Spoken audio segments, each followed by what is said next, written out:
In 1893, inside a side hall of the World's Columbian Exposition in Chicago, a single photograph records a bell that should not exist. The glass plate shows a bronze giant lying on its side, nearly 3 meters high, its lip resting on timber blocks, its crown threaded with cables that vanish out of frame.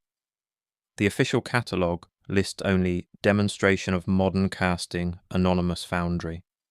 Yet the bell's inscription reads a date from 1812 and a city no American guidebook mentions. Along its inner curve, faint ribs catch the light like nested tuning forks. Nothing like standard church metal. A curator's penciled note, later erased, survives only as pressure marks. Resonant grid prototype, remove label. Dust hangs in the gaslight above the silent mass. History remembers progress, but forgets what it replaced. On the emulsion's edge, the bell's surface seems to shimmer, as if still vibrating very faintly. By late October 1893, the Chicago Fairgrounds had begun to empty, wind pushing loose posters along the damp Midwestern avenues between pavilions.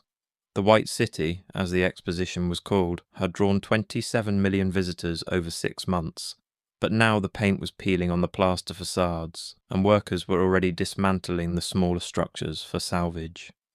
Crates stacked high near loading docks bore addresses to distant cities in 3 languages, while groundskeepers raked leaves that had blown in from the lakefront, piling them against the bases of temporary buildings that would not survive the winter.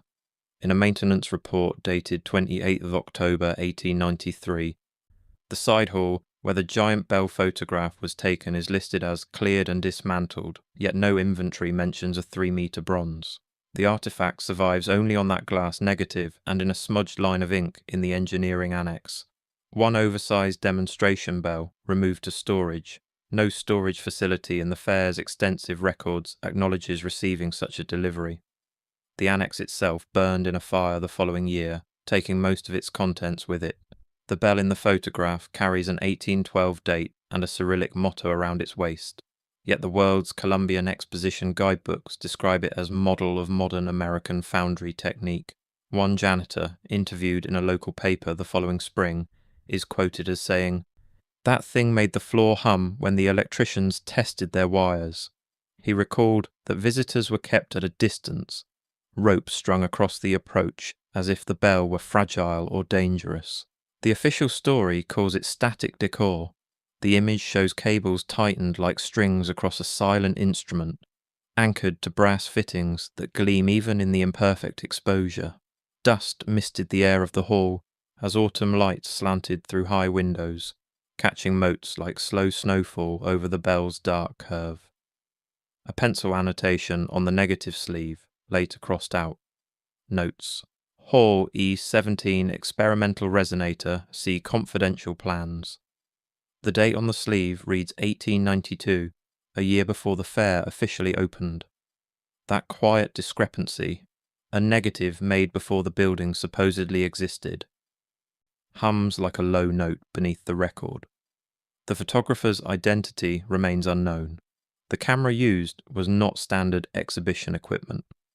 The same hall's footprint now lies beneath an innocuous parking lot.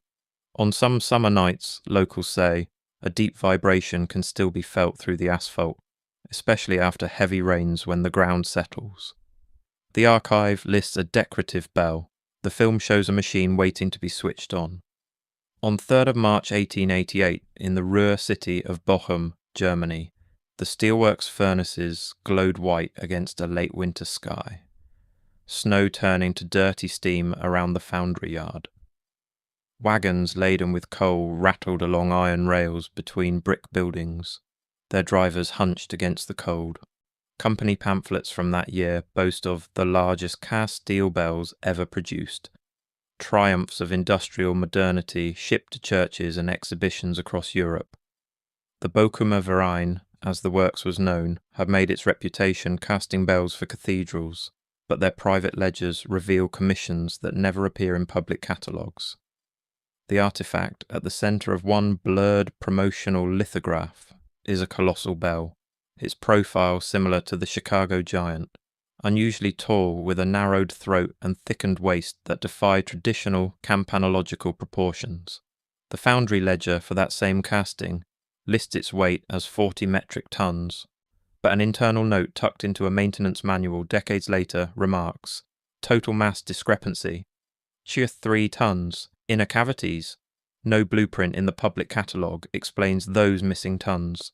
The company's chief metallurgist, a man named Kraus, according to pension records, left no technical papers after his death in 1912. One supervisor's private diary, dated 4th of March 1888, contains a single uneasy line. The pattern came from outside. We were told not to alter the ribs. The pattern, a wooden mould used to shape the casting, apparently arrived under seal from an address in Vienna that corresponds to no known foundry or engineering firm. Inside the pouring hall, heat shimmered above molten steel as men in leather aprons moved like silhouettes through sparks and smoke. The roar of the furnaces drowned conversation, but workers communicated through gesture and glance. Workers later recalled a strange stillness after casting, a low, even thrum under the floor that faded only when the mould cooled. Some claimed headaches, others reported difficulty sleeping for days.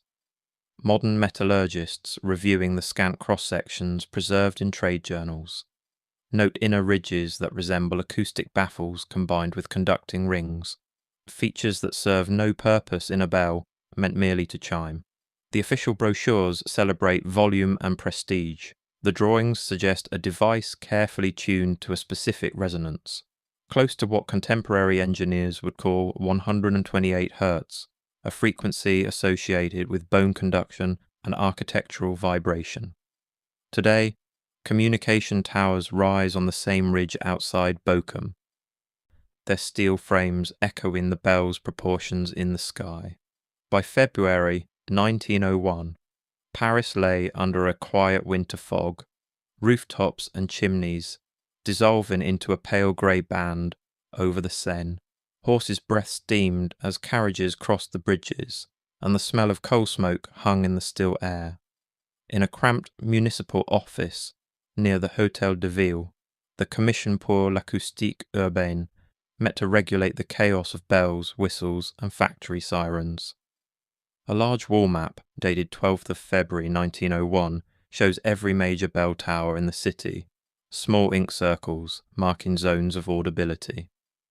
The commission had been formed ostensibly to address noise complaints from wealthy residents, but its mandate seemed curiously specific. Official minutes describe a rational project, retuning discordant bells, limiting night ringing, reducing acoustic pollution. The word pollution appears repeatedly, as if certain sounds were contaminants rather than merely annoyances. Yet on that same map, later photographed for internal use, faint graphite crosses mark several locations where no church or civic tower appears in the building registry. At the bottom corner, a clerk has written and then half erased, "Non-ecclesiastical resonators, refer to Ministry File 73T. File 73T has never surfaced in public archives." One engineer present later remarked in a private letter to a colleague in Lyon, "Certain tones are to be discouraged. They said the ground carries them too far."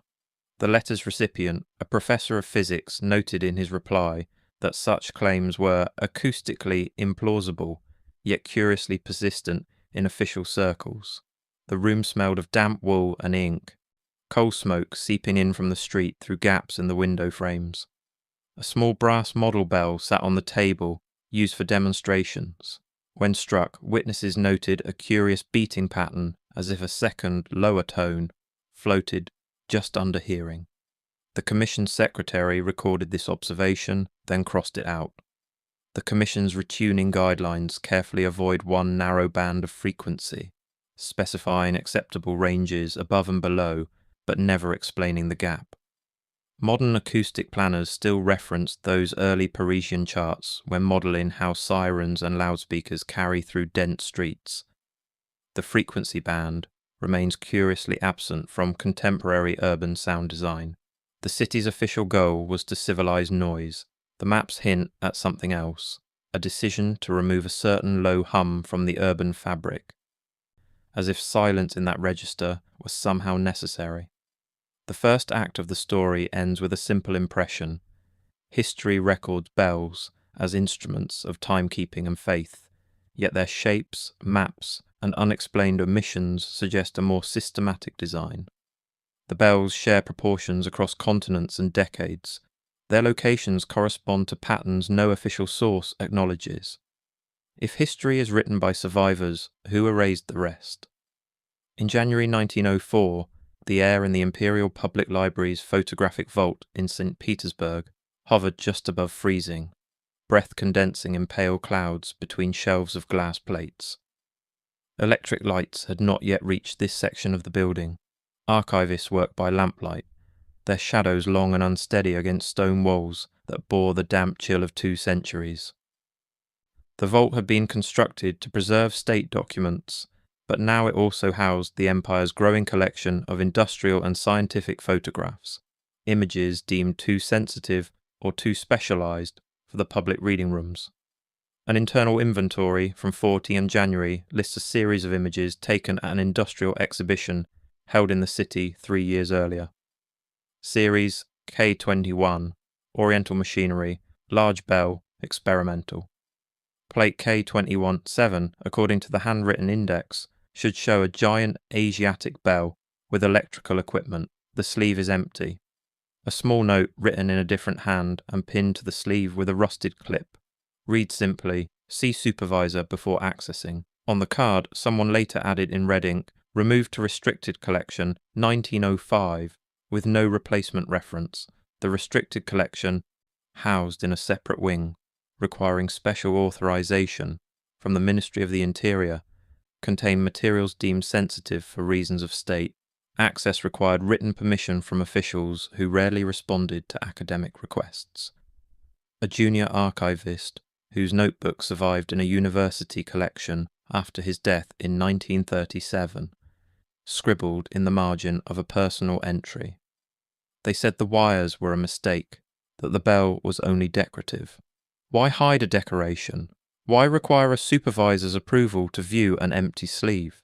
The surviving plates from the series show glimpses of heavy cables trailing out of frame, copper or brass by the colour rendering, and in one, the edge of a bronze curve with unfamiliar reliefs, spirals and step patterns often associated in much later fringe literature. With the speculative Tartarian style, the reliefs resemble no orthodox iconography. They suggest instead a geometric language, as if the bell's surface were inscribed with instructions or measurements that someone once knew how to read. Frost traced delicate fractures across the remaining negatives, the emulsion catching dim lamplight like frozen smoke. The catalogue dates the exhibition to 1901, but a newspaper clipping glued to the same page mentions a preview of foreign machines in late 1899. That 2-year discrepancy never receives comment in any official record. In modern digital scans of the archive, plate K21-7 appears as a blank placeholder, metadata, fields empty, as if the system refuses to admit the absence. Archivists who have searched for the original report finding no explanation for its removal, only a bureaucratic silence that spans more than a century. The official record claims misfiling. The physical gap feels more like a deliberate silence, a missing frame where a bell once stood surrounded by wires, its purpose photographed and then deliberately forgotten. On a humid June afternoon in 1876, clerks in the main building of the Philadelphia Centennial Exposition sorted through rolled blueprints in an overcrowded plan room, paper edges curling in the heat. Fans turned slowly overhead, stirring air thick with the smell of ink and sizing. Among them lay a drawing dated to 3rd of June 1874, a sectional diagram of an enormous bell, sliced vertically to reveal an interior unlike any known campanile casting. The waist thickens into ribbed terraces, and at the core, a hollow column is surrounded by a ring marked simply conductor. The words suggest electrical function, though the drawing predates widespread electrical infrastructure. The blueprint bears the stamp of the exposition's engineering committee and the annotation for temporary hall resonator not executed. Yet a photograph from the fair's mechanical hall, taken on 10th of October 1876, shows a bell with the same distinctive spine, sitting behind a row of steam engines. No architect or foundry is credited in the official catalogue. A faded pencil note along the margin of the drawing mutters, "Pattern provided by foreign delegate. Do not reproduce without authorization." The foreign delegate is never identified by name or nationality. The authorization he or she provided apparently superseded normal exposition protocols. Light filtered through high clear-story windows, striping the blueprint table with alternating bands of brightness and shadow. Clerks moved between tables, their footsteps muffled by sawdust scattered to absorb humidity. Born draftsman later recalled in a memoir published decades later, "We joked it looked like a tower turned inside out, like something meant to vibrate rather than to ring." Modern structural engineers who have studied the surviving photograph note proportions closer to tuned mass dampers than to liturgical bells. Ratio echoes now seen in skyscraper stabilizers and radio telescope dishes. The engineering principles appear anachronistic, as if borrowed from a future that had not yet arrived. The date on the photograph, 10th of October, conflicts with an earlier press notice claiming the experimental resonator was removed in September. The record concludes with no explanation. The bell's design reappears later, in more scattered fragments, as if an anonymous architect were testing a pattern the archives refused to name. Fog rolled off the Black Sea into the port of Odessa on 2nd November 1913, muffling the creak of cranes and the thud of cargo. Longshoremen moved carefully along slick wooden docks, their voices swallowed by the grey air. A shipping manifest stamped that day records the arrival of 3 oversized steel vessels from northern foundries, each weighing more than 20 tons. The receiving clerk listed them under the category industrial pressure tanks, bound for inland destinations by rail. The foundries named were real establishments in the Urals, but none of their surviving records acknowledge such a shipment. A separate customs note, initialed the same day, describes one of the objects differently. Shape of large bell, no clapper, inner surface ribbed. The clerk who wrote this annotation was transferred to a distant posting within the month, his file notes reassignment at ministry request. The rail company's log for 5th of November mentions only 2 units loaded onto flat cars. In the margin, a superintendent scrawled, "Third vessel diverted by order of ministry, no further details." Dock workers, interviewed decades later by local historians compiling oral traditions, remembered the odd cargo. One man reportedly remarked to his son, "We were told they were for water, they rang like church metal when the chain struck them." The sound, he said, seemed to hang in the fog longer than it should have. Cold mist beaded on the smooth metal surfaces as they were hoisted, droplets running in thin lines along curves designed to focus vibration. No photographs of the Odessa vessels have surfaced despite extensive searches in maritime archives, but an undated sketch in a ministry folder shows a bell-shaped shell with external lugs for cables instead of a yoke for hanging. The manifest year, 1913, sits uneasily beside a telegram referencing similar cargo in 1907, as if the same shipment were recorded twice under different pretexts, or as if a pattern of such shipments continued over years without acknowledgement. Today, the rail line from Odessa runs past modern transmission towers, their silhouettes rhyming with old engravings of giant bells on flat cars. Officially, the objects were anonymous industrial containers. Unofficially, they look like parts of a network that never made it into public sound. On a rainy evening in London in October 1962, in a small flat overlooking the railway lines of Bloomsbury, an independent researcher spread photocopies across a kitchen table. The documents, maps from Paris, blueprints from Philadelphia, foundry ledgers from Bochum, shipping lists from Odessa, were all dated between 1874 and 1913, yet shared an unsettling similarity. The researcher, whose name appears in academic bibliographies only as HTM, and whose affiliation remains unclear, had spent years gathering these fragments from archives across 3 continents. When pinned to a larger map of Eurasia and traced with a pencil, the locations of the known giant bells aligned along arcs that match major telegraph routes and, more faintly, geomagnetic contours that modern science uses to model the planet's invisible fields. In a spiral notebook, the researcher labelled the pattern Tartarian grid, borrowing a term from older maps that once labelled a vast, ill-defined region simply Tartary. A margin note reads, "Bells not as signals, but as nodes. Acoustic EM induction, low-frequency carrier." The hypothesis, never published in any peer-reviewed journal, suggested that the bells formed a network designed to interact with Earth's natural electromagnetic resonance. In one taped interview discovered decades later in a university's uncatalogued materials, the researcher's voice, thin on old reel-to-reel tape, remarks, "They built cathedrals over some, exhibitions around others. The bells are the only constant. Everything else changes, but the bells remain in place, even when they're removed from the record." The room smelled of damp paper and gas from the stove. A faint vibration came through the floor each time a train passed, rattling teaspoons in their saucers.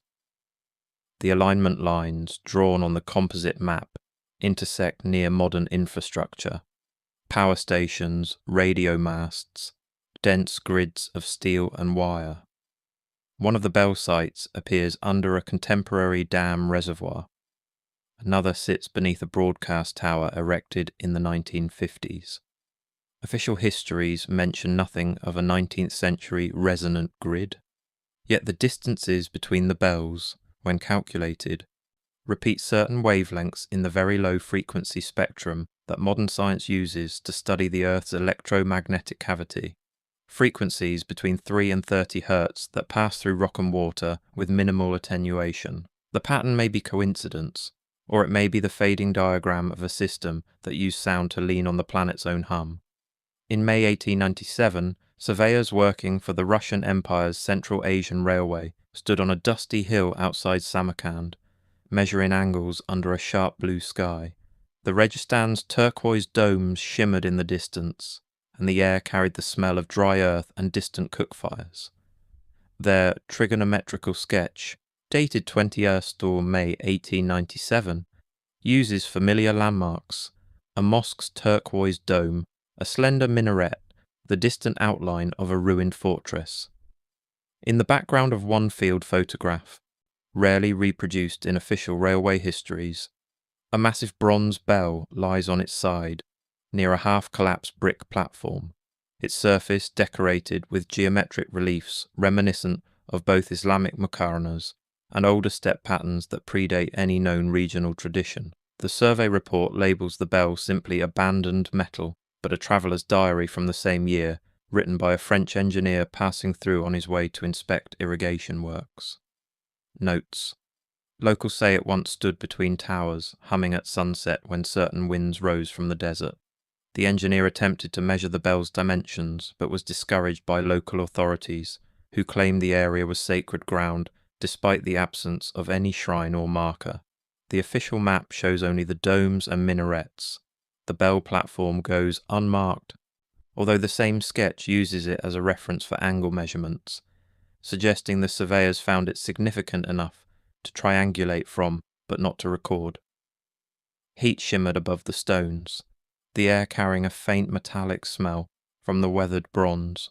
When modern researchers overlay the 1897 survey with satellite imagery, a curious alignment emerges. The mosque dome, minaret, and bell platform form a straight line that continues along the route of the old telegraph poles and, much later, a high-voltage transmission line built in the Soviet era. The distances between similar trios, dome, tower, bell, across Central Asia, repeat within a narrow margin of error, echoing ratios seen in resonant cavity calculations. No document states that these structures were parts of a single system, yet again and again, architecture, metal, and invisible lines of force occupy the same straight path. The label Tartaria may belong to old maps and internet theories, but the geometry itself remains stubbornly present, measurable, undeniable. Act 2 closes not with resolution, but with accumulation, missing negatives, misdescribed cargo, blueprints that deny the existence of the bells they clearly depict. The anomalies multiply across archives and continents, each fragment suggesting a larger pattern that no official source acknowledges. If history is written in ink, the anomalies live in graphite smudges and erased lines. If history is written by survivors, who erased the rest? On 9th of September 1908, in a quiet office of the Turin Patent Registry, a clerk stamped a stack of documents as late summer light filtered through tall windows. The registry processed hundreds of applications each month, most for minor improvements to agricultural machinery or textile equipment, the mundane mechanisms of industrial progress. Patent officers rarely encountered anything that challenged their understanding of established engineering principles. Among that day's applications was Patent Application 12745, submitted without a personal name, attributed only to a small consortium address in Vienna. The title, in careful Italian, reads, "Apparatus for the conversion of acoustic vibrations into usable electrical charge using metallic shells of specific form." The application fee had been paid in Austrian currency, converted at the official rate, suggesting legitimate business rather than amateur speculation. The accompanying diagram shows what appears, at first glance, to be a bell, flared lip, crowned top, familiar silhouette. But the cross-section reveals an inner lining of segmented plates connected by coils, routed through an insulated conduit in the crown. The mechanism resembles nothing in contemporary electrical engineering. It anticipates concepts that would not enter scientific literature for decades, including principles of piezoelectric conversion and resonant frequency harvesting. The text refers to large-scale implementations in existing campanile forms and mentions preliminary experiments at frequencies below 130 oscillations per second, a range now known to correspond with certain atmospheric and geological vibrations. A note from the reviewing engineer, scribbled on the back of the file copy in pencil that has faded but remains legible, says, "Theory intriguing, lacks explanation for source of continuous vibration. Recommend further consultation with Polytechnico faculty." No such consultation appears in university records. The implication seems to be that the device would harvest energy from vibrations already present in the environment, though the source of such constant vibration is never specified in the application. There is no record of the patent being granted. The application simply disappears from subsequent registries without explanation or rejection notice. The office smelled of paper, dust, and the faint oil of stamping machines. Outside, electric trams rattled along the street, their overhead wires singing softly in the autumn air. The patent's year, 1908, conflicts with a citation in a later technical digest published in Berlin that references shell-based acoustic induction experiments as early as 1895, suggesting either prior work or a longer development timeline than the Turin application reveals. The consortium named in the Turin file cannot be found in business registries of Vienna or any other city. The address corresponds to a building that, according to municipal records, was demolished in 1902, yet the principles sketched, using a tuned hollow shell to harvest low-frequency vibration, anticipate modern research into energy from structural resonance, work that did not gain academic attention until the 21st century. The shell in the drawing, when overlaid with photographs of certain exhibition bells, matches their proportions almost exactly. Officially, bells mark time and summon congregations. Unofficially, someone tried to wire them into a circuit. In December 1889, snow gathered in the courtyard of an acoustics laboratory on the outskirts of Vienna, muffling the crunch of boots as technicians hurried between brick buildings. The facility, officially a department of the university, received funding from sources that never appeared in academic budgets. Inside, in a vaulted basement room lit by gas lamps whose flames flickered with each gust of wind through imperfect seals, a massive bronze bell sat mounted on a timber frame above a tiled floor. The tiles, laid in a precise geometric pattern, matched no standard flooring design of the period. Laboratory notes dated 12th of December 1899 record a series of experiments. The bell struck mechanically at increasing force while instruments measured vibration and sound decay. The logbook tables list frequencies and amplitudes with neat precision, except for one entry. At a strike intensity marked Test 17, the frequency column is blacked out with heavy ink, the kind of deliberate obscuration that suggests official censorship rather than simple correction. Beside it, in hurried pencil, an assistant has written, "Strong floor resonance, instruments unstable, staff complained of dizziness." Another, more hesitant line adds, "Professor says this band is not to be explored further." In the margin, almost lost in smudges, appears the note, "Too close to Earth's own tone, dangerous if scaled." The air in the basement was cool and slightly damp. The bell's surface beaded with condensation, lamps throwing soft reflections along its curve. Witnesses later recalled, in letters to family members preserved in personal collections, a thick silence after the tests, as if sound itself had become heavy, as if the air had acquired weight. One technician developed persistent tinnitus. Another reported vivid dreams of geometric patterns for weeks afterward.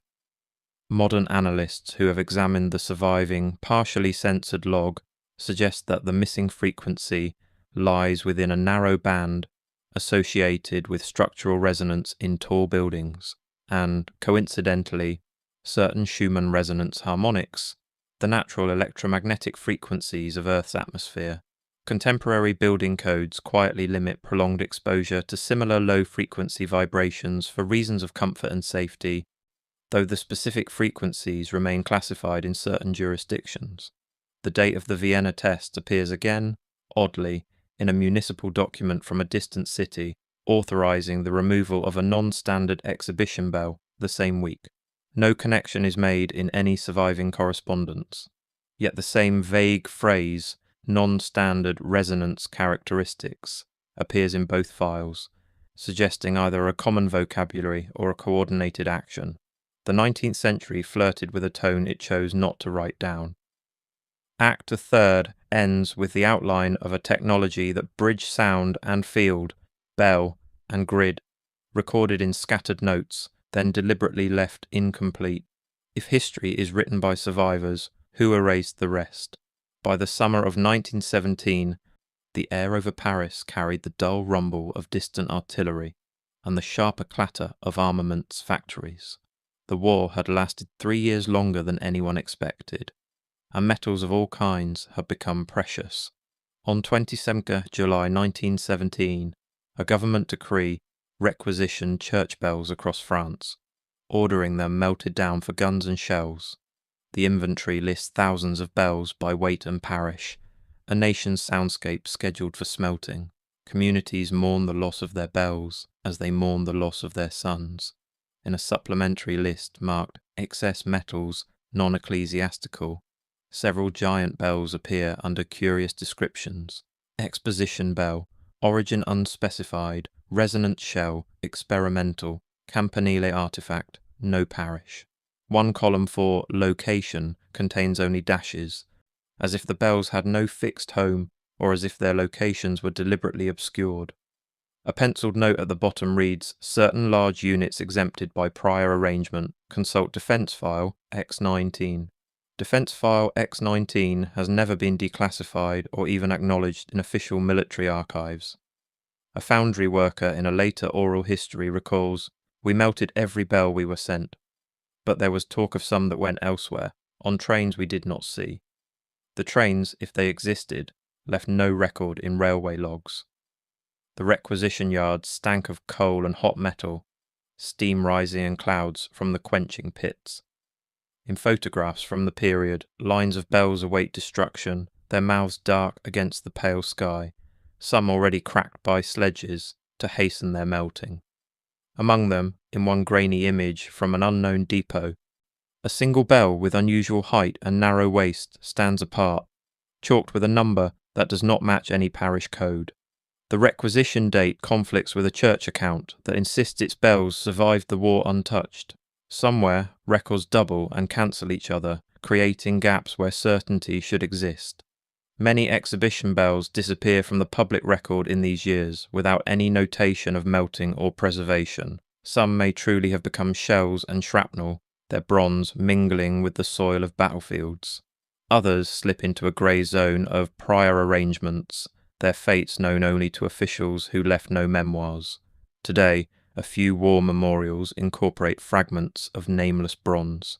Their curves hint at proportions seen before, in photographs of vanished giants.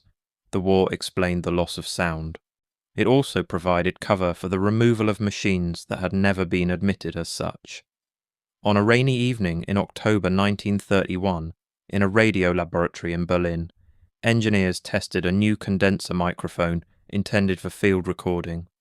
The laboratory, affiliated with a broadcasting company that would later fall under state control, occupied a converted warehouse near the Spree where sound could be isolated from the noise of the street and the rumble of passing trains. The walls had been lined with cork and heavy fabric, the floor raised on rubber mounts to eliminate vibration. It was a space designed to capture the purest possible sound, free from the contaminations of the modern city. An internal memo dated 19th of October describes an experiment that deviated from standard protocol, capturing the resonance of a large steel bell shell stored in a nearby industrial yard, an object described elsewhere as salvage from a demolished exhibition hall. The surviving wax cylinder, now almost unplayable, after decades of improper storage in a facility that changed hands several times during the war, is labelled only Test Low Frequency Response. When digitized decades later using specialized equipment at a university archive, the recording reveals more than a simple chime. After the initial strike, a deep, steady tone lingers for nearly 40 seconds, far longer than normal bell decay, accompanied by a faint pulsing, like distant machinery cycling on and off at regular intervals. A lab assistant's marginal note on the memo reads, "Strange beating pattern, floor vibrated softly despite isolation mounts. Chief engineer requested we erase this and reuse cylinder for scheduled programming tests." The line that follows is crossed out but still legible under infrared examination. Sounds like two spaces talking to each other. The implication that the bell's resonance created some form of sympathetic vibration in a distant location, that the sound was somehow communicating across space, was evidently too strange or too dangerous to preserve in official records. The laboratory smelled of hot valves and phenolic insulation. The air buzzed with the hiss of vacuum tubes, warming to operating temperature. On the day of the test, rain tapped against high windows, while the bell shell, dark with the moisture in the yard outside, responded to the hammer with a slow, swelling breath of sound. The memo's year, 1931, conflicts with a catalogue entry that files the test equipment as not delivered until 1933, suggesting either misdating or the existence of unofficial equipment. The cylinder sits between times, a ghost in the archive, its contents preserved only because a technician disobeyed orders. Spectral analysis of the digitized audio, performed by modern researchers using software unavailable to the original engineers, shows a primary tone close to the contested low-frequency band avoided in the Vienna experiments, with overtones that match vibration modes of large masonry structures. The recording is short, the cylinder stops mid-decay, as if cut off deliberately. The original order to erase was never carried out. The hum survived by accident, a final audible trace of a technology that official files describe, if at all, as acoustic anomaly. In late September 2021, a civil engineer inspecting a cooling tower on the outskirts of a Central European city checked vibration readings on a handheld device as autumn air cooled the damp concrete. The tower rose like an inverted bell, its hyperbolic curve widening toward an invisible lip against the sky, a shape perfected by 20th century mathematics, but echoing forms far older. Such structures are common across the industrial landscape, their shapes dictated by physics. The curve minimizes material while maximizing stability, distributing stress along lines that seem almost organic. A maintenance report that day notes, unexpected standing wave at low frequency when wind from northeast, structure hums audibly. Recommend monitoring but no immediate action required.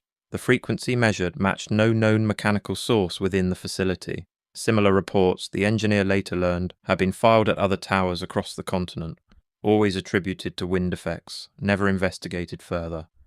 Later that year, the same engineer stumbled across a digitized photograph from the 1893 Chicago Fair while browsing an online archive during a late-night search for historical engineering curiosities. The profile of the giant bronze bell, lying on its side in a gas-lit hall surrounded by cables and timber blocks, matched the cooling tower's silhouette almost exactly.